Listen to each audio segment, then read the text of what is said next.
Chapter 10. An Unfruitful Search.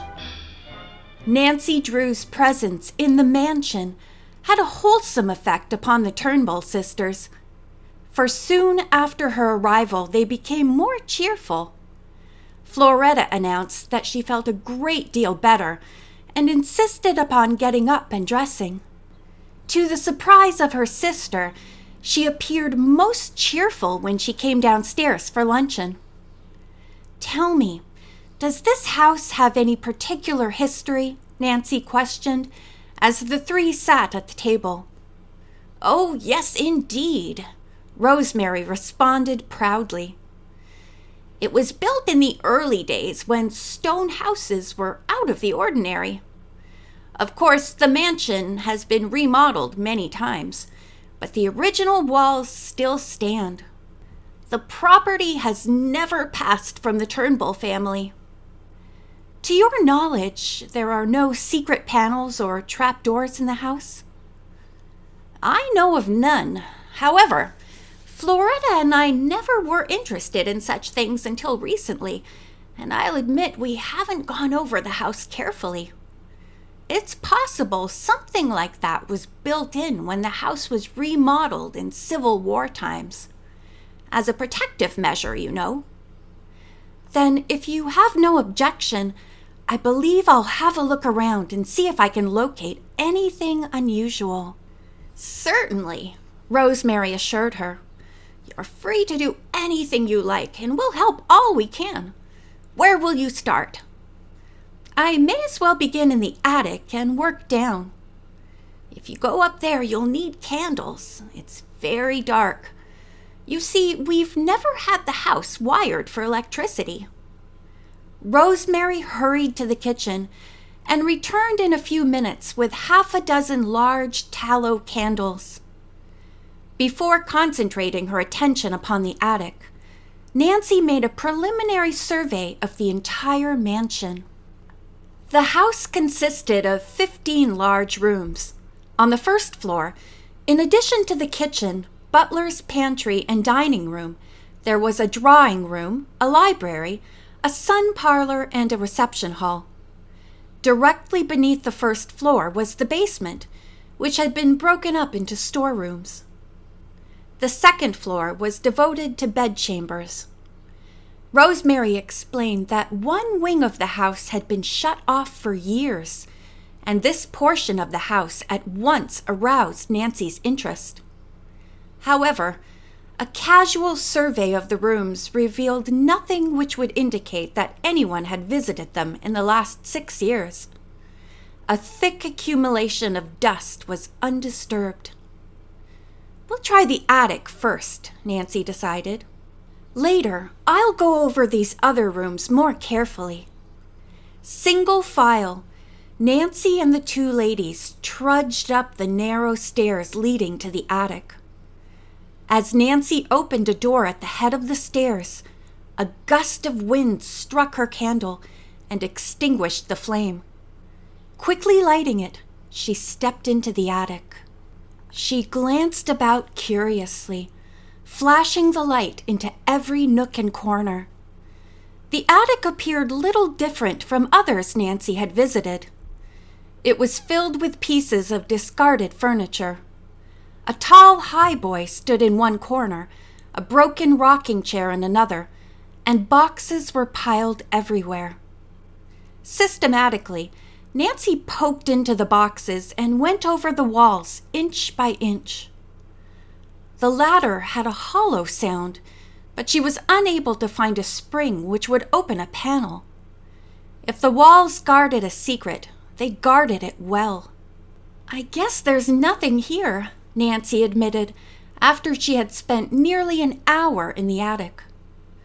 She was reluctant to leave, for although she had unearthed nothing, she could not help but feel that she had overlooked something of vital importance.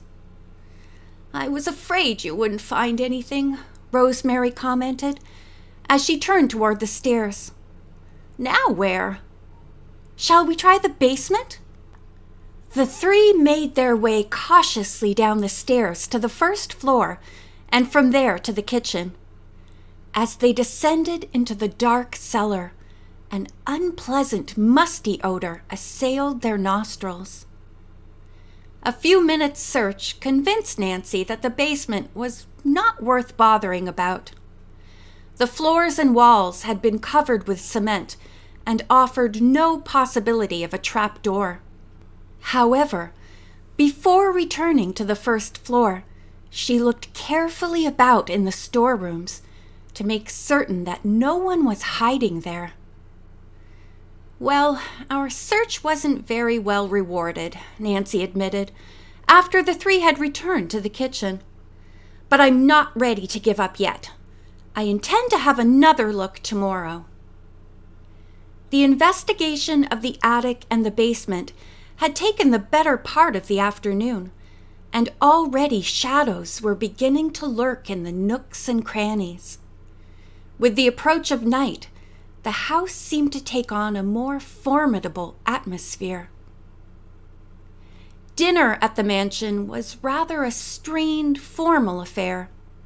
Rosemary and Nancy made an attempt to keep up a conversation, but without much success. There was a tenseness in the air which everyone felt. After dinner, the three adjourned to the drawing room. Rosemary sat down at the piano and tried to play, but Nancy noticed that her hands trembled. After a time, she gave it up. Florette was even less composed than her sister. She sat rigidly on the sofa, with hands tightly clasped. Involuntarily, her eyes roved about the room, as though she were looking for someone. "What an odd piece of furniture," Nancy commented, in an attempt to start a conversation. "Which piece do you mean?" Rosemary questioned. "The sofa. I never saw one like it." "I don't wonder. It's built in." "Built in? How odd! I've seen built-in bookcases and window seats, but I never heard of a built-in sofa." "It was our great-grandfather's idea," Florette explained. "I never could see any sense in it myself. I'd much rather have a sofa that could be moved about." At 9 o'clock, Nancy announced that she would retire, and in obvious relief, Florette and Rosemary arose to follow her example. "Don't forget to lock your door," Rosemary warned her guest, as she said goodnight at the head of the stairs. "And if anything should happen, scream. We'll hear you." As soon as she was alone in her bedchamber, Nancy Drew locked the door.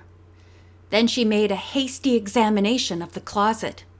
There was nothing inside. She looked under the bed. "There's nothing like caution," she assured herself.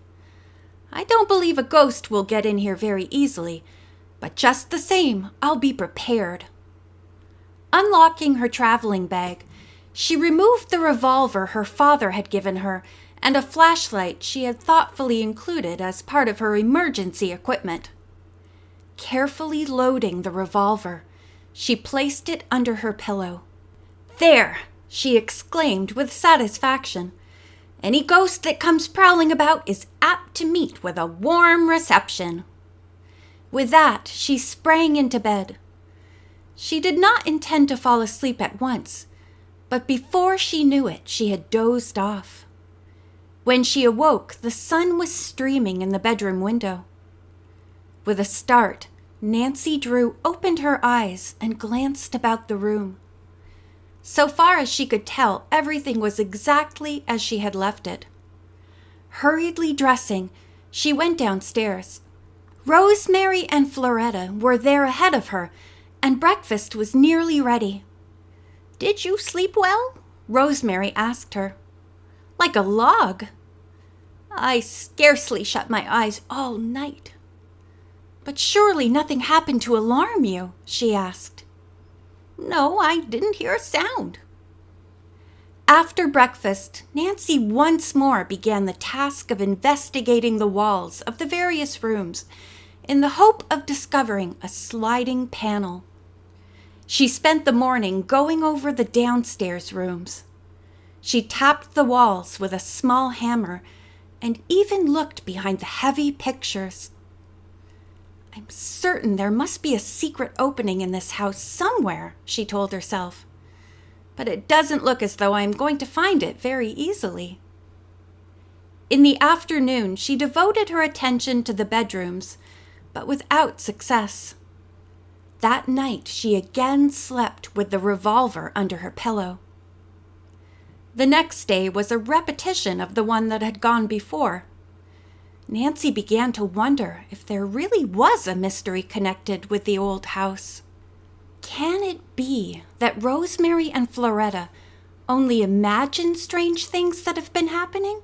She asked herself. That night, when she retired, she was half inclined not to place the revolver under her pillow as usual, for it seemed a rather unnecessary precaution. Upon second thought, however, she decided it would be wise not to take a chance. After climbing into bed and blowing out the light, she did not fall asleep at once. The window curtains were up, permitting the moonlight to stream in, and for some time Nancy watched the shadows of the trees dance on the white walls of the room. I wonder if those shadows were the ones Rosemary and Florette saw, she thought. After about half an hour, she dozed off, but she did not sleep soundly. She awoke in the middle of the night and found that she could not go back to slumber. What is the matter with me? She asked herself. I feel just as if something were about to happen. The house was quiet as a tomb, yet there was something about the silence which was ominous. This will never do. Nancy chided herself severely as she felt a cold chill creeping over her. Resolutely, she closed her eyes, but sleep would not come. She tried the time-worn device of counting the sheep, but in vain. It was as though a faculty over which she had no control had elected to maintain a vigil. Restlessly, Nancy Drew tossed about. Then, just as she was sinking into a light sleep, she was aroused rudely. What was it that had awakened her? She sat up in bed and tried to pierce the darkness. Then she heard a noise which seemed to come from the floor below. There was a dull thud, and then a blood-curdling yell. After that, silence. End of chapter 10.